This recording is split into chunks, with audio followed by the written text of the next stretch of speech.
Loader and you, friend, on an old road. Take a two-lane trip of memories into mysteries unknown. Come along for the ride. Jim Hinckley's America. Jim Hinckley's America.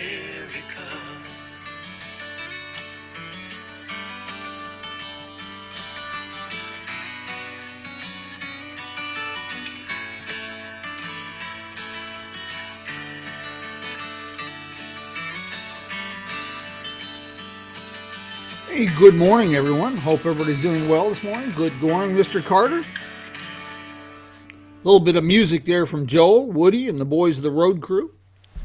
If you need some great road trip inspiration or a theme song for your epic adventure, well, then there's no place better than roadcrew66.com. This morning, first thing, I want to talk to you real quick. Wake Up with Jim, our audio podcast, is picking up speed. I'm really happy about that. We've got some sponsors. And of course, our crowdfunding initiative helps that. It's live streamed 5:30 in the morning, Mountain Standard Time. And it's a platform. If you're an event planner, a community organizer, author, artist, drop me a note. Let's get you some promotion. And it is also... This next week, we're going to be doing stepping back and doing some automotive trivia and automotive history. Some real surprising stuff on the programs. And of course, they're archived on our Podbean channel.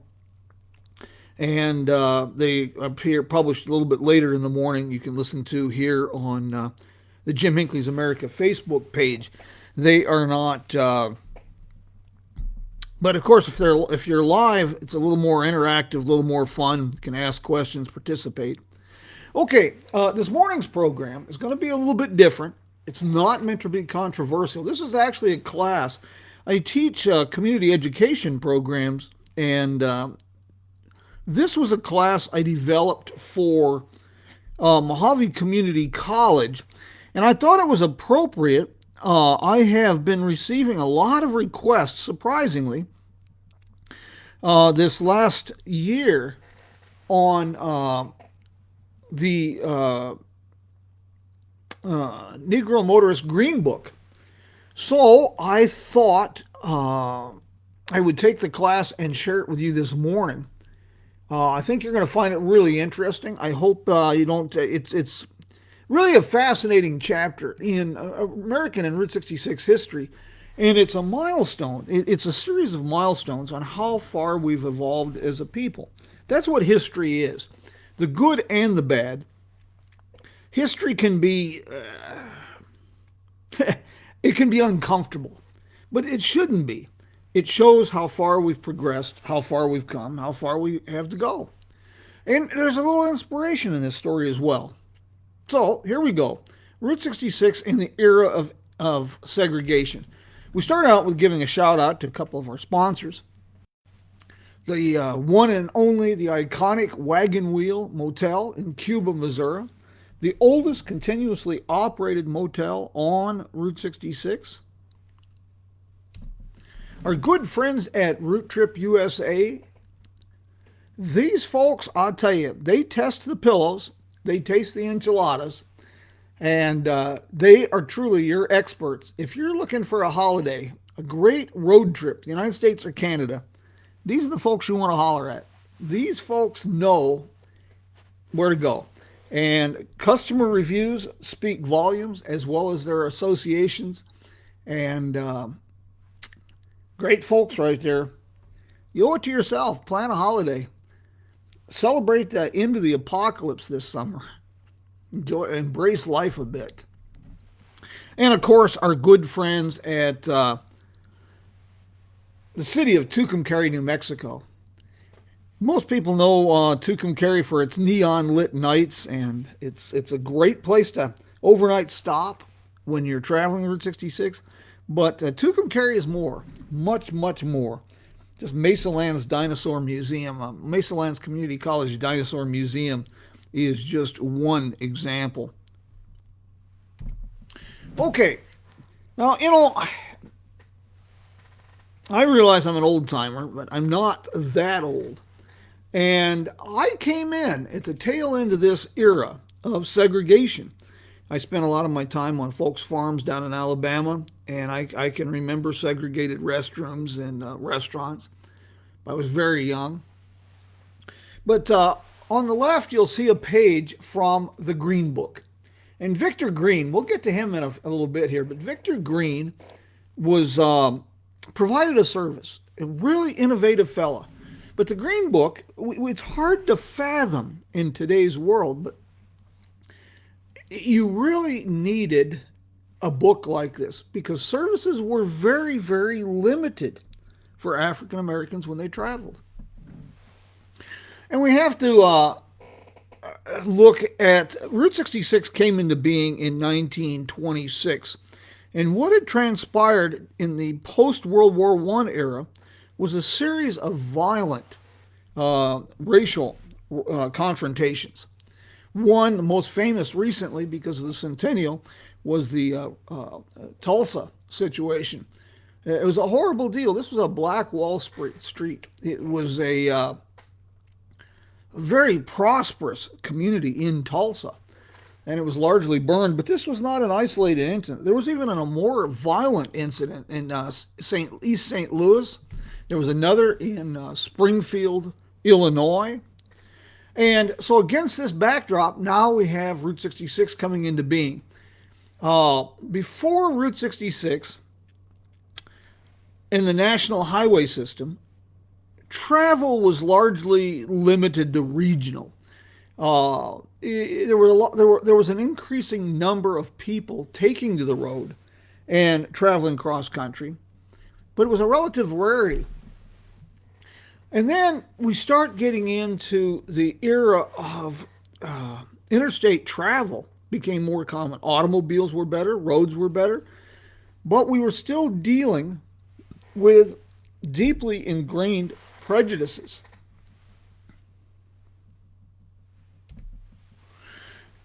This is from Chicago Tribune, 1925.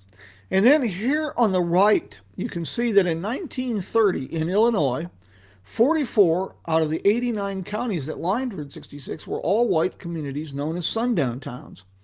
These are places that banned African Americans or blacks, as they were said, noted in the paper, from entering city limits or being on the streets after dark.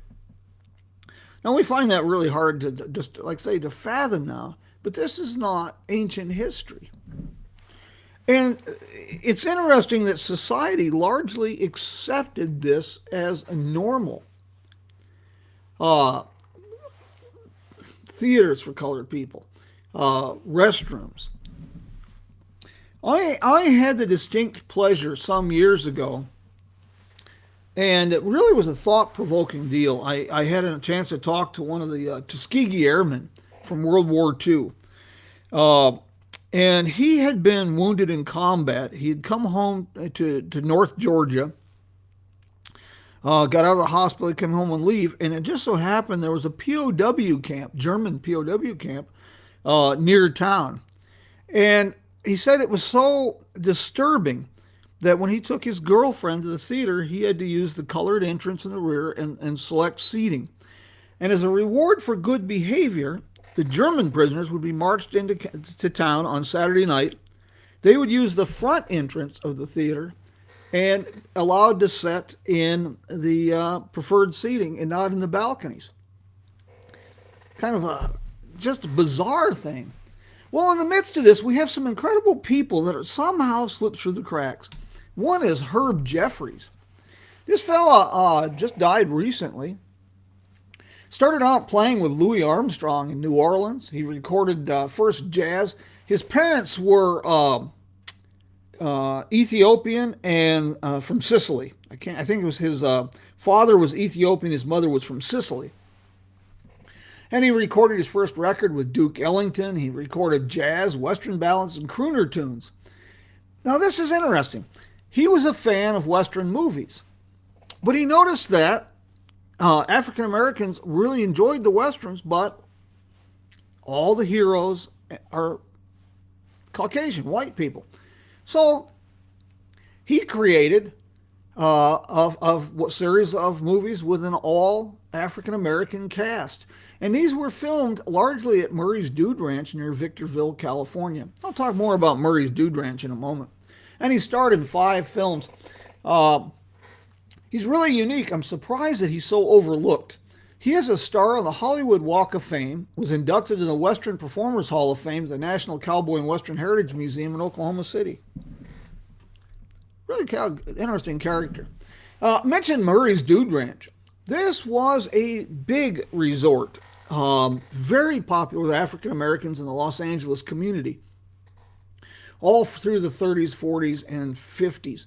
And of course, it received listing in the Green Book. This was just off Route 66, by the way. It was a Route 66 property.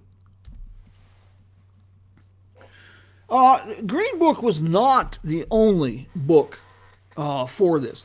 There was Grayson's Guide, the go-to guide for pleasant motoring. Of course, the Green Book is the most famous, longest produced, 1936 to 1966. Hackley and Harrison's Hotel and Apartment Guide for colored travelers. But there was also guidebooks for Jewish travelers and other minorities.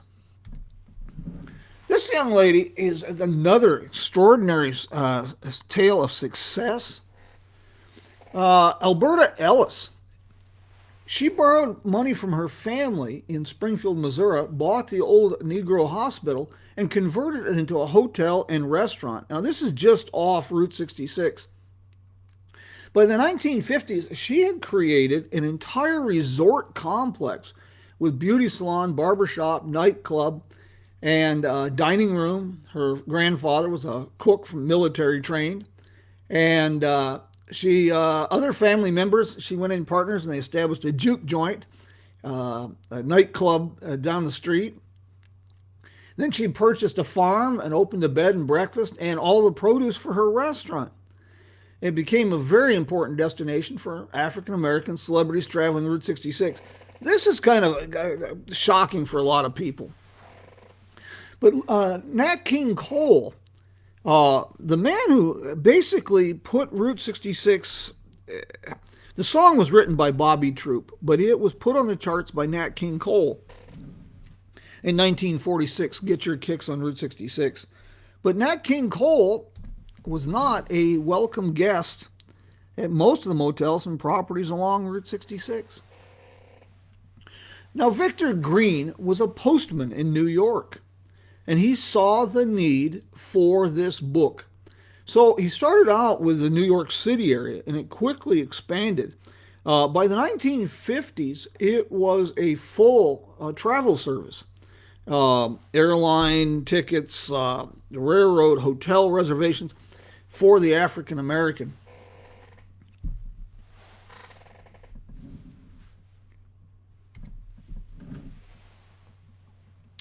And it's sad. It says carry your Green Book because you may need it. Well, we saw that in the movie loosely, the Green Book, that they traveled with this. But it was important to have this book to know where you could stay and eat. I was real surprised in talking with Candace Taylor, and I'll mention her in a moment. But in talking with Candace Taylor, that even in some places, the soda machines were segregated. A person, if they were African American, could even get in trouble for using a segregated soda machine. An example of how difficult it was to travel. And now this is important for modern tourism. Route 66, one of the things that drives the Route 66 tourism is nostalgia, a perception, a romanticized view of the past, if you will. For some of us old-timers, it's childhood memories. African Americans have a totally different recollection of Route 66. For example, in 1950, if you were driving west on Route 66, you would have to drive 180 miles to find the next motel. Wrecks were common. A study was done in 1955 and found that the wreck at Klein's Corner, a serious wreck, was because the men were tired. And there were 100 motels along Central Avenue, and many of them were not open to African American travelers. And service stations and stores posted signs on Coca-Cola machines for white customers only. My gosh. Uh, the Green Book today is a very popular research tool because most of these properties have now vanished, and it's largely a forgotten chapter in Route 66 history. And these were difficult times. It's so amazing to imagine less than, really 60 years ago, this was relatively common for travelers. African American families often had to travel with everything because there were no services.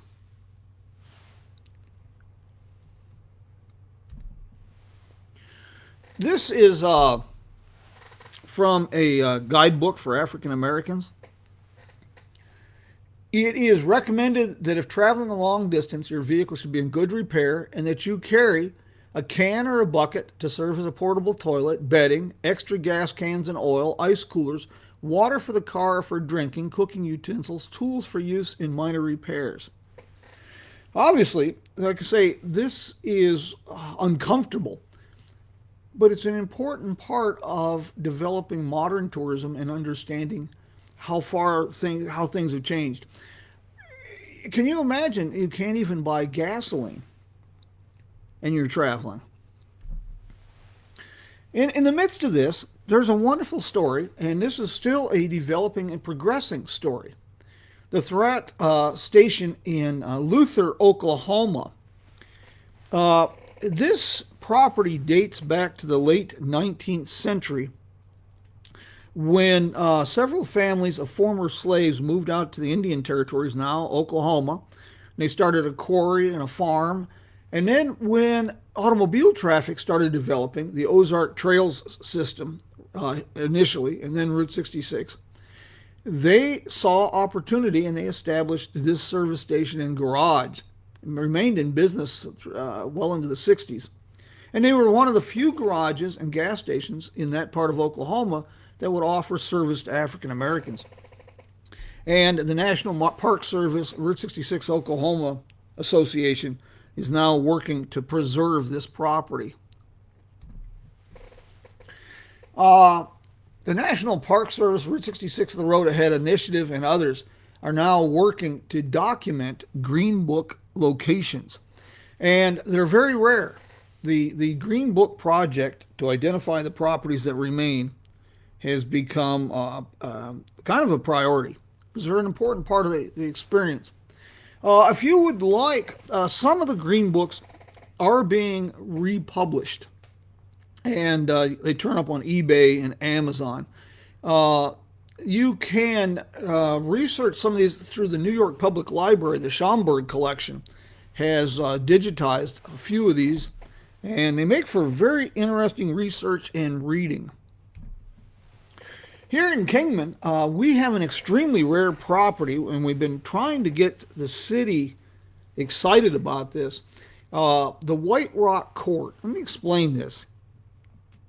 The World Monument Fund, a few years back, noted that authentic Route 66 motels are some of the most endangered 20th century commercial properties in the United States.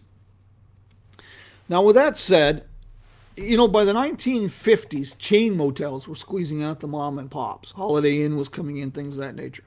So, pre-war auto courts. Now, if you look at this picture, you see what an auto court is. They have the garages next to the rooms.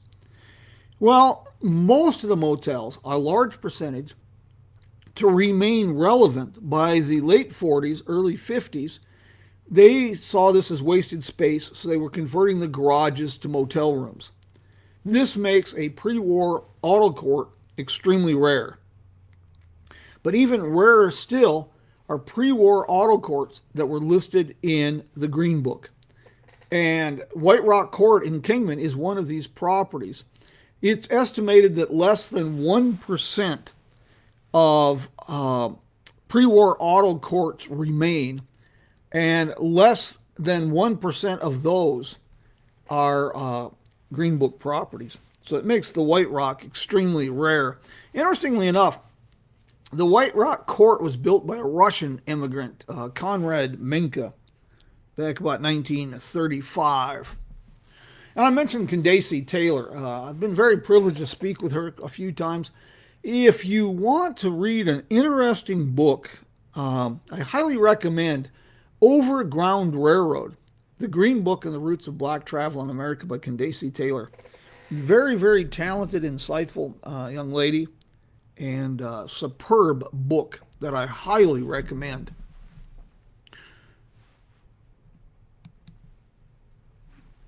Well, I hope you enjoyed this program. I like say I have always felt that history needed to be taught as it was, not as we would like it to be, and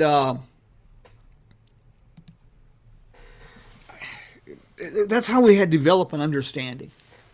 So I hope you enjoyed this program. And do you have any questions I can answer for you?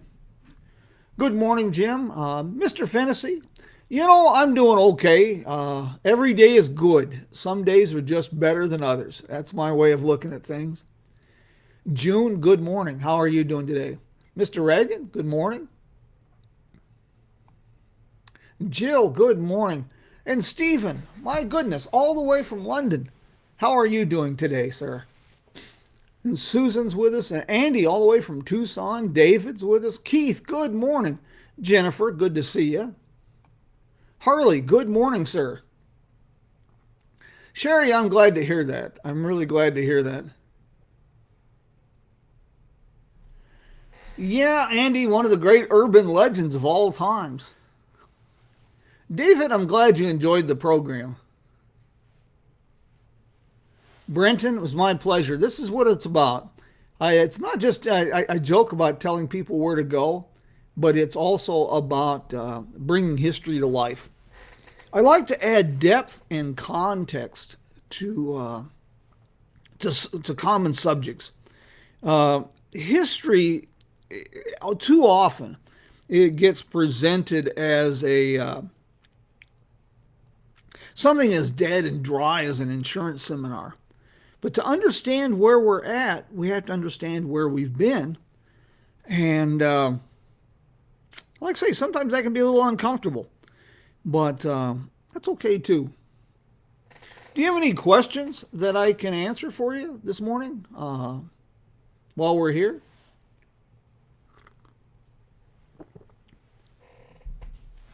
My pleasure, Bill. Thank you.